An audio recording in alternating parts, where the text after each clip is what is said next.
Ahora, un poco de lo que es el manejo práctico de los nuevos anticoagulantes orales. Esto pues proviene de las guías europeas del ritmo, los cuales pues no son específicas para rivaroxaban, sino que aplican para cualquiera de los nuevos anticoagulantes, y lo que recomiendan es que cuando nosotros queremos iniciar un nuevo anticoagulante oral, pues primero tenemos que establecer si la indicación realmente está aprobada o tiene respaldo médico científico detrás para iniciar el anticoagulante nuevo. Segundo, pues escoger cuál anticoagulante de los nuevos vamos a aplicarle al paciente dependiendo de la disponibilidad de cada uno de los países y dependiendo probablemente de las características que tenga el paciente. Vamos a tomar una hemoglobina, una función hepática y una función renal de base antes de iniciar los anticoagulantes. Vamos a valorar lo que es el inicio de un inhibidor de bomba de protones, especialmente en aquel paciente que tiene riesgo de sufrir algún sangrado gastrointestinal. Y por supuesto darle educación al paciente que bien es cierto que son nuevos anticoagulantes orales, no por eso dejan de ser anticoagulantes, sino por eso pues existe el riesgo potencial de presentar un sangrado. Aparte de eso, a diferencia de la warfarina, debido a que la warfarina tiene una vida media tan larga, pues si el paciente en algún momento dejaba de tomarse el producto, pues no había mayor inconveniente. Sin embargo, con estos productos, con una vida media que anda oscilando entre 7 y a 11 horas, si el paciente descontinúa de golpe este tipo de producto, realmente en 24 horas quedaría completamente desprotegido y por ende en riesgo de desarrollar un evento embólico o trombótico. Se le da el seguimiento al paciente un mes como mínimo después de haber iniciado la terapia anticoagulante y se chequea en el paciente si el paciente se está cumpliendo o está adheriéndose a la terapia con el anticoagulante, es decir, si se lo está tomando. Se evalúan los eventos tromboembólicos si existen, eventos de sangrado por supuesto si existen, se evalúan lo que son medicamentos concomitantes que en algún momento el paciente tenga y que nosotros no nos haya dicho en la primera consulta, especialmente si el paciente está tomando antiagregantes plaquetarios. El paciente que está tomando, por ejemplo, doble terapia antiagregante, clopidogrel y aspirina, por ejemplo, y nosotros queremos instaurarle una dosis de rivaroxaban de 20 miligramos, por decir un ejemplo, realmente es demasiada la dosificación de rivaroxaban junto con la doble terapia antiplaquetaria y el paciente pues va o tiene el potencial de presentar un sangrado. En el estudio que se hizo para síndrome coronario agudo, realmente la dosificación que se investigó en ese estudio fueron dos dosificaciones. Una dosificación de 2.5 miligramos 2 veces al día y una dosificación de 5 miligramos 2 veces al día junto con doble terapia antiagregante. La dosificación de 5 miligramos junto con la doble terapia antiagregante sangró demasiado, a tal grado que no recibió aprobación por Europa y no va a recibir aprobación pues por ninguna entidad regulatoria. La única indicación, la única tableta que recibe aprobación concomitantemente con doble terapia antiagregante es la de 2.5 2 veces al día, por lo que estamos hablando realmente de una dosificación de rivaroxaban muy baja. Ya si extrapolamos las otras dosificaciones, 10 miligramos, 20 miligramos, 15 miligramos, por supuesto que el paciente, o lo que esperamos, que el paciente sangre en exceso. En cuanto a lo que es monitoreo y medición, pues esta guía pues definía lo que era el monitoreo como aquello que implicaba ajustar la dosificación de algún producto en base a un resultado de prueba de laboratorio. Eso es lo que se viene haciendo normalmente con la warfarina. Monitorizamos lo que es el INR y en base al valor de INR modificamos nosotros la dosificación del producto. Esto realmente no es necesario hacerlo con ninguno de los nuevos anticoagulantes orales. Sin embargo, el cuantificar el efecto del medicamento pudiese ser útil en ciertas situaciones clínicas, como por ejemplo, si el paciente, sospechamos una sobredosis del paciente con el medicamento, si sospechamos que el paciente no está tomándose el producto, queremos darle el seguimiento en situaciones, por ejemplo, de cirugía, de emergencia o intervenciones urgentes, o en aquel paciente con insuficiencia renal. Este tipo de pruebas que empiezan ya a medir lo que es la actividad o la inhibición a nivel de lo que es el factor 10 o empiezan a medir lo que es la inhibición a nivel del factor 2, ya son pruebas que empieza a haber cierta disponibilidad de ellas, especialmente pues en los países europeos, los cuales pues la idea es traerlos a la latitud de Latinoamérica para que puedan ser utilizados en aquellas situaciones en donde nosotros consideremos cuantificar el efecto anticoagulante del producto.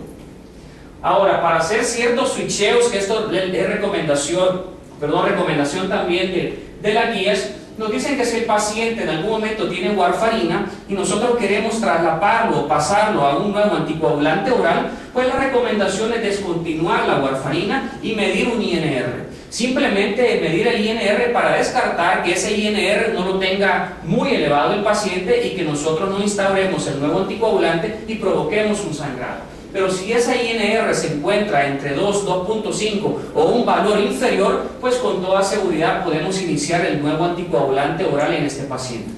Por el otro lado, si el paciente tiene un nuevo anticoagulante oral y quiere pasarse nuevamente a lo que es la warfarina, pues lo más recomendado es descontinuar el nuevo anticoagulante oral, iniciar una heparina de bajo peso molecular en ese paciente, hacerle traslape con warfarina, monitorizar un INR y cuando el INR alcance un valor óptimo, pues descontinuamos la heparina de bajo peso molecular y el paciente continúa pues con la warfarina. En el caso de procedimientos de carácter de cirugía, pues la guía nos recomienda que si el paciente tiene o va a ser sometido a un procedimiento quirúrgico no muy invasivo con bajo riesgo de sangrado, es suficiente con suspender el producto 24 horas antes del procedimiento quirúrgico.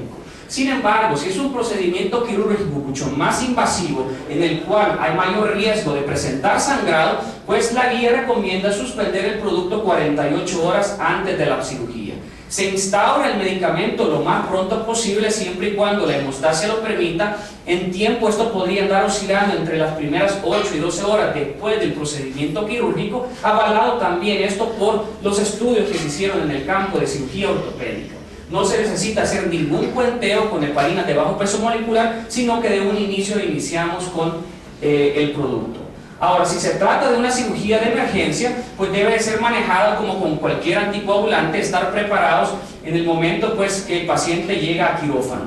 Lo que sí en algún momento hay que considerar son que el producto puede alcanzar los niveles plasmáticos, en el caso de rivaroxaban, alcanza niveles plasmáticos más altos en las primeras 2 a 4 horas. Por lo que en algún momento lo que se puede hacer es postergar, si se puede o la cirugía lo amerita, postergar esa cirugía y no hacerla durante los picos plasmáticos más altos de rivaroxaban, es decir, durante las primeras 2 a 4 horas.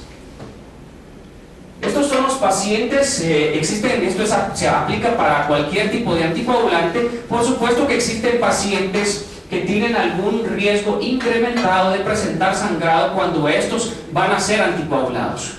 Y especialmente los pacientes con insuficiencia renal, los pacientes con insuficiencia hepática, los pacientes que toman ciertos medicamentos concomitantes que muchas veces podrían inclusive estar contraindicados para recibir terapia anticoagulante, o aquellos pacientes que tienen algún factor de riesgo para presentar hemorragia, pues son aquellos pacientes que en algún momento tienen mayor riesgo de presentar un sangrado y son pacientes que tenemos que tener en consideración.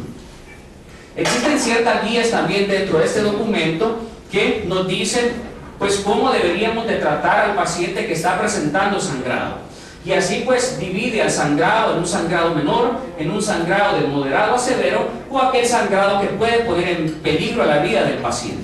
Las medidas generales pues es suspender el nuevo anticoagulante oral y son medidas muy generales que aplican para cualquier tipo de anticoagulante, como por ejemplo compresión mecánica, evaluar reintervención quirúrgica, evaluar lo que es reemplazo de líquidos, utilizar plasma fresco congelado, no como antídoto pero como expansor de volumen, y utilizar pues sustitución de glóbulos rojos empacados, por ejemplo. Si a pesar de estas medidas el paciente continúa sangrando, pues la guía recomienda utilizar lo que es el concentrado de complejo de protrombina. El concentrado de complejo de protrombina pues se respalda a través del estudio que sale publicado en la revista Circulation de la American Heart Association, en donde hay pacientes que utilizan rivaroxaban y hay pacientes que utilizan dabigatran. Y para esto pues se utiliza concentrado de complejo de protrombina, y al utilizar el concentrado de complejo de protrombina a una dosis de 50 unidades internacionales por kilo de peso, pues revierte de forma completa el efecto anticoagulante de rivaroxaban. No revirtió el efecto así pues con dabigatran, pero sí con rivaroxaban es una alternativa pues poder utilizar el concentrado de complejo de protrombina.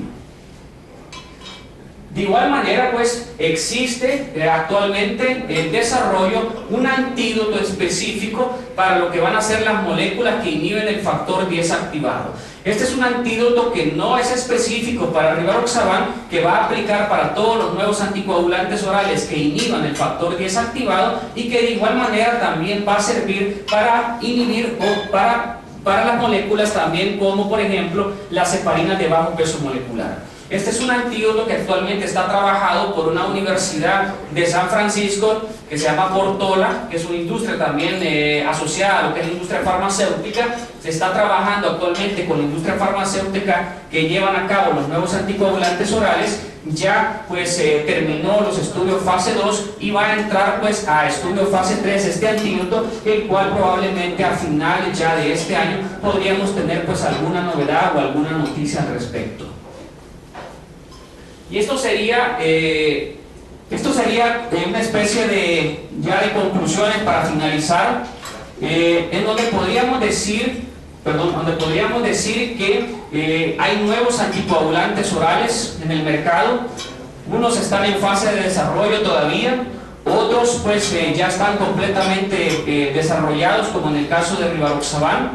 Estos nuevos anticoagulantes orales pues presentan una eficacia y una seguridad similar o inclusive mayor que lo que son los antagonistas de la vitamina K, es decir, que la warfarina o que la heparina de bajo peso molecular, pero estos medicamentos son de una administración mucho más simple y de un uso mucho más simple. Ofrecen importantes ventajas para los pacientes en cuanto a conveniencia, eficacia y seguridad. Reúne de cierta forma ciertas características idóneas de un anticoagulante, especialmente algo importante, que también tienen espectro amplio de indicaciones, no solo están para una indicación, sino que hay diversas indicaciones que pueden también utilizarse. Pero por supuesto el manejo adecuado requiere también del conocimiento de la farmacología y de los mecanismos de estos nuevos anticoagulantes para así pues proteger y realmente darle beneficio óptimo pues a los pacientes.